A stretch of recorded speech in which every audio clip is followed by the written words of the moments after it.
Hello everyone, I am back with yet another video.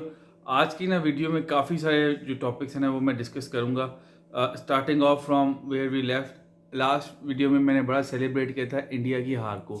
वो एक reaction था, वो कोई ऐसी बात नहीं थी कि हम उसका क्या कह सकते हैं बड़ा वेट कर रहे थे। ये था भाई, आप लोगों ने हमें बहुत ट्रोल किया हुआ था और आपकी ये वाली जो हार थी ना वो बड़ी ज़रूरी थी to bring you back to planet अर्थ।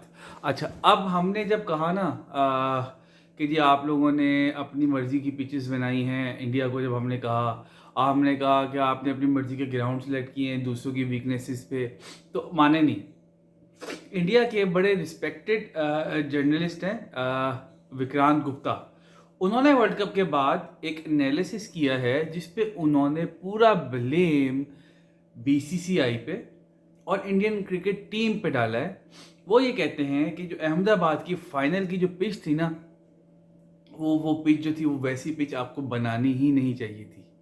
आपने डिफेंसिव मोड पे जाके ऑस्ट्रेलिया की वीकनेस देखते हुए अपनी मर्जी की एक स्लो विकेट बनाई कि आप यही समझते कि जैसे आपने चेन्नई पे ऑस्ट्रेलिया को पकड़ा है 200 के करीब, ऐसे ही आज भी आप उनको फंसाएंगे।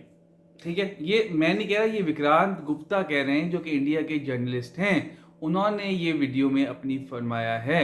वो ये कहते हैं कि इंडिया की जैसी बैटिंग चल रही थी, उनको क्या ज़रूरत थी कि वो इस तरह की स्लो टर्नर बनाएं और ख़ुद अपने आप को टेस्ट में डालें, जबकि इस वक्त उनके बॉलर्स और बैट्समैन हर किस्म की जो पिच पे थे वो डोमिनेट कर रहे थे। आप डरे, आप मैच से पहले ही उनके मुताबिक मैच से पहले ही आप हार गए और उसके बाद जो हशर आपका फाइनल में हुआ है वो हमने देखा है।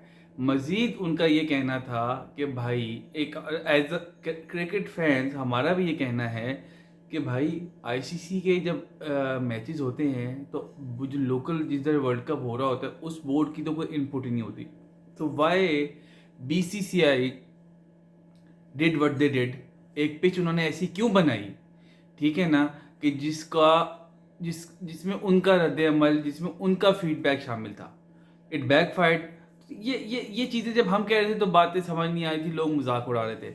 सेकंड बात कि मैंने एक चीज़ जो सबसे पहले किया है, एक वीडियो बनाई। मेरा इंस्टाग्राम पे एक पेज है ब्लॉग्स बाय हसन, आप लोग जाके देख सकते हो। उस पर मैंने यही वीडियो, एक बड़ी फनी वीडियो बनाई। तो इंडियन फैंस उस पर बड़ा जो है ना, उन्होंने ऐसी किस्म के कमेंट्स आके किए हैं कि आपकी सोच है माइंड करके। भाई, ये जब आप लोग कर रहे होते हैं ट्रोल, जब हम लास्ट ईयर वर्ल्ड कप हारे थे, जब हमारा फाइनल इंडिया इंग्लैंड से था और हम हार गए थे, तब आप लोगों ने जो हमारे साथ किया था, संडे कैसा रहा, ये कैसा रहा और बड़ा जश्न मनाया था, तब तब आप लोग भूल जाते हैं। तो ये होता है, एक बेंटर होता है जो कि इट गोज़ बोथ वेज। जब हम जीते, आप हारे, आपने हमारा मजाक उड़ाया, हमने मजाक उड़ाया, तो इस तरह नहीं होता कि दिल पे ले जाएं। तो ये मेरा एक इंडियन फैंस के लिए भी एक वो है कि भाई अपने आप को कंट्रोल में रखें, इट्स जस्ट अ गेम। फिर आपने रौला डाल दिया कि जी कि मिचेल मार्श ने जो है उस ट्रॉफी पे पाँव रख दिया। भाई, तो वो इस चीज़ को गेम समझ के खेलते हैं, ठीक है ना, रिलीजन समझ के नहीं खेलते। इसीलिए उनका सक्सेस ये है कि आप भी ऐसी पिछले 3-4 आईसीसी टूर्नामेंट में 4 मैच हारे हो, वो भी 4 मैच हारे, और फ़र्क ये है कि 3 ट्रॉफीज वो ले गए, ठीक है ना, T20 की भी ले गए, वर्ल्ड टेस्ट चैंपियनशिप भी ले गए और वो ओडीआई वर्ल्ड कप भी ले गए। ये डिफरेंस है, ठीक है ना। तो इंडियन फैंस को ये समझना चाहिए। अब आ जाएं आप पाकिस्तान के ऊपर। उसमें ये सबसे बड़ी बात ये है कि पाकिस्तान का टेस्ट स्क्वाड अनाउंस हो चुका है। मेरे ख्याल से वहाब रियाज से जितने भी मेरे शिकवे हों, लेकिन मेरे ख्याल से बड़ा, अब इससे बेहतर ना टेस्ट स्क्वाड जो था ना वो सिलेक्ट हो नहीं सकता था। सिर्फ एक जो मुझे गलती लगती है वो ये है कि अब्बास को होना चाहिए था टीम में। मोहम्मद अब्बास जो हमारे मीडियम स्विंग बॉलर हैं, उनकी कमी है। बाकी अब यही लड़के हैं, इन्हीं को लेके जाना था। ऑस्ट्रेलिया में हम 1995 के बाद से कोई टेस्ट मैच वैसे नहीं जीते हुए, तो अब I don't have high hopes. But as far as the selection is concern, मुझे तो उस पर कोई एतराज़ नहीं है, ठीक है ना। तो दैट्स फाइन। शान मसूद को कैप्टन बना दिया है। कहाँ कैप्टनसी जो जिस बंदे को दिया वो मुझे, मैं उसके स्टैट्स ही नहीं हैं, अब क्या कह सकते हैं वो, उस पर मैं नहीं जाना चाहता।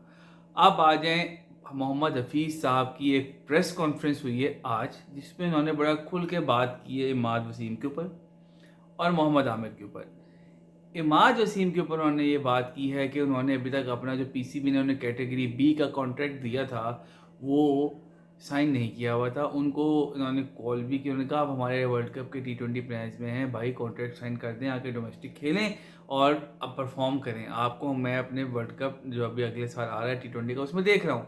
उन्होंने कहा जी मुझे सोचने का टाइम दे 2 दिन बाद उन्होंने बताया जी कि मैं तो न्यूजीलैंड की जो सीरीज़ है उसमें भी अवेलेबल नहीं हूँ, और उसके बाद उन्होंने कहा जी मैं रिटायरमेंट ले रहा हूँ।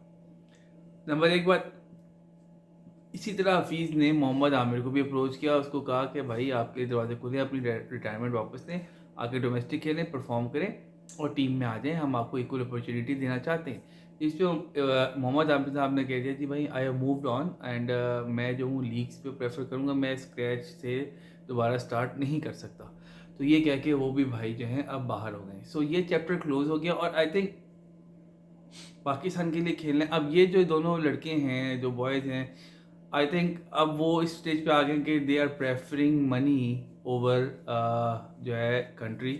वो चाहते हैं कि वो जितना भी उनका करियर रह गया है वो लीग्स खेल के जितना पैसा कमा सकते हैं कमा लें, और वो वापस बेसिक जो है डोमेस्टिक में जाके अपने आप को ख़राब नहीं करना चाहते। उनका डिसीजन है, I think we should respect that, but this matter has been close, क्योंकि काफ़ी लोग कह रहे थे कि जी इमाद वसीम और आमिर की जगह बनती है, तो उन्होंने खुद अब अपना जवाब जो है वो दे दिया हुआ है। और मेरे ख्याल से hats off to Mohammad Hafeez, he tried his best कि वो दोनों प्लेयर्स के साथ टच में रहें।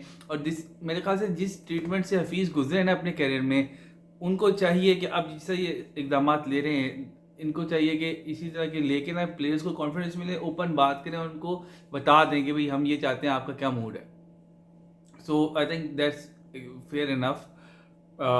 इससे ज़्यादा वो और ओपन बात नहीं कर सकते। बाकी जहाँ तक रही ऑस्ट्रेलिया इंडिया की T20 सीरीज़ जो है वो 2-0 इंडिया जीत रहा है। ऑस्ट्रेलिया की बिल्कुल CD टीम खेल रही है, मेन प्लेयर्स उनके जा चुके हैं, तो उस पर ज़्यादा बात करने का फ़ायदा नहीं है। आज की वीडियो जो बेसिक थी वो यही थी कि आमिर और इमाद ने जो जवाब दिया हफीज़ को, पाकिस्तान का स्क्वाड प्लस विक्रांत गुप्ता ने जो खुद एडमिट किया है कि भाई ये जो हमारी टीम है इसने ब्लंडर किया, हमारे बोर्ड ने ब्लंडर किया। And my question to ICC is why was BCCI allowed to intervene in pitch preparation when it was an ICC tournament?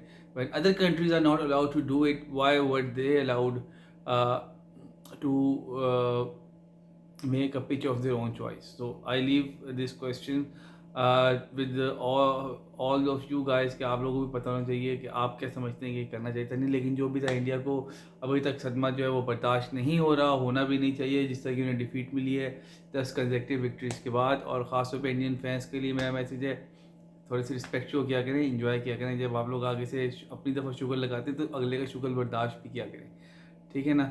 Thank you so much, take care, hope to see you soon. Like my video, share my video, subscribe to my channel.